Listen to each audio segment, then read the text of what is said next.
Hi, my name is Anna Williams. So to start, I'm gonna summarize Night of the Living Dead.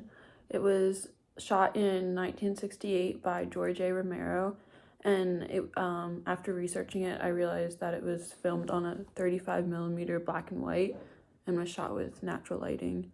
And I believe that this was obvious throughout the film, like the scenes and the mood that it created, which was sort of a moody vibe. And so it began by Johnny and Barbara, who were siblings, visiting their father at his gravesite. And all of a sudden, what appears to be zombie-like figures attack her and starts beating Johnny, and then she locks herself in the car, and Johnny ends up being killed and eaten. And so she runs into a farmhouse, and a black man, who's later we find out his name is Ben, protects and saves her, but she wants to save Johnny, but Ben punches her. And so when they're in the farmhouse, they realize that there's a dead body in the house, and there's blood running everywhere. And two zombies come, they kill them, but then more comes, and they're trapped in the farmhouse. And these bodies are undead, cannibalistic corpses, and they can be chased away by fire. And so they figure all this information out through the radio and the television, which this was filmed in 1968, so it was just beginning to be a way of news and how to get information.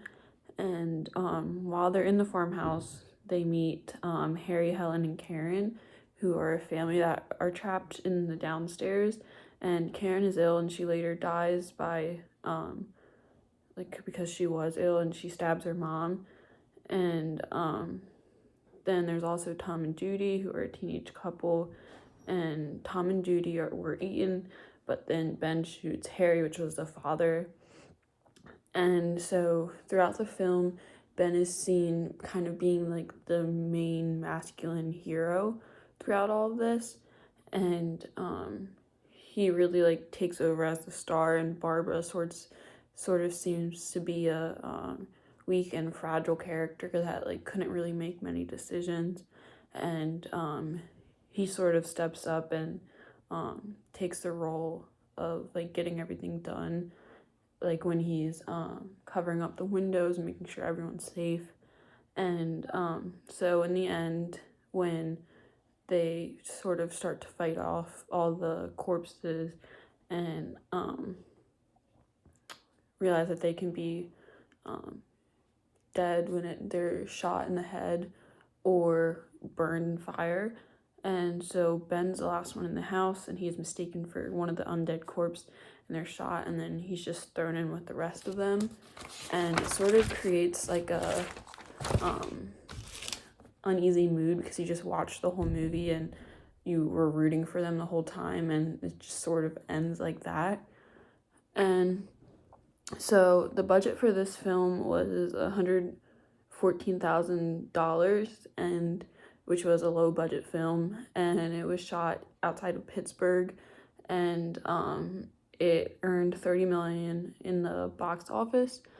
And so overall, after watching this film, I thought it was sort of creepy, and like I just never knew where it was going the whole time, like who was gonna live, who was gonna die.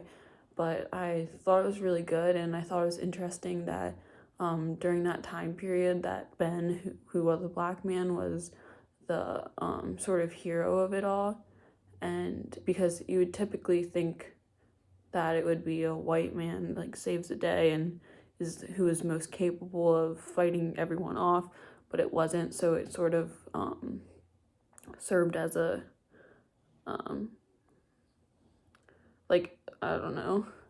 But then there's also police brutality that was evident at the end when they finally catch him, and he's just shot and killed without any questions asked, because they probably just assumed that he was just like a criminal or just another one of the undead corpses. And then so next, to describe Sweetback's Badass Song, it was shot in 1971 by Melvin Van Peebles, and it is described as one of the first blaxploitation films, and which can be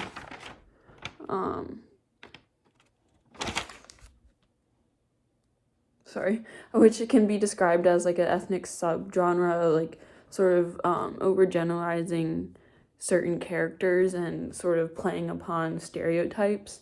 And it was shot guerrilla style, which like refers to guerrilla warfare, just like very intense and like sudden on all over the place. And it was shot in the streets of LA.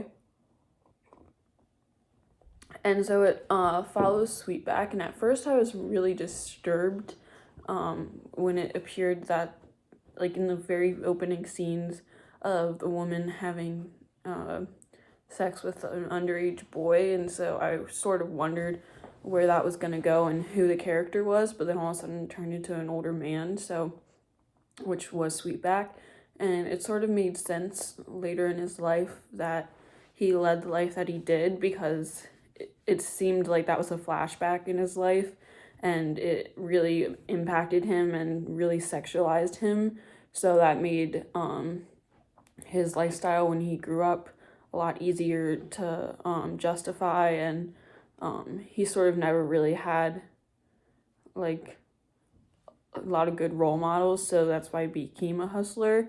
And then he was working as sort of like a male prostitute in a way, and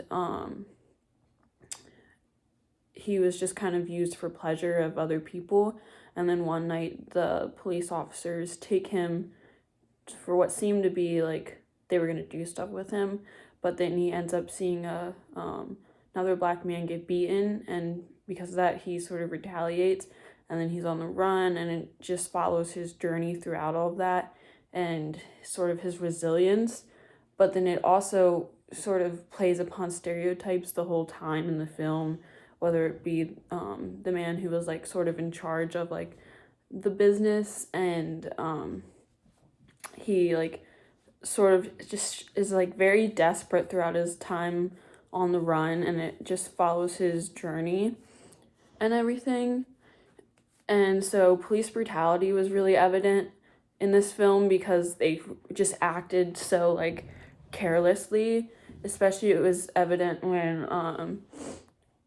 the like probably like who was the chief was with the press and was on the phone, and said that Sweetback fell, which was sort of code for like beat him up a little bit, like make him talk, and that he knew where the suspect who got away was, and sort of just used their power over their heads. And all the people of color in the film sort of seemed to be treated as if they didn't really have much intelligence and were just treated as such. And so it was shot in the 1970s, and it was one of the first blaxploitation films, which was like the ethnic subgenre, and it had a $50,000 budget, like overall, and they had to use a bunch of cheap props and everything to shoot the film.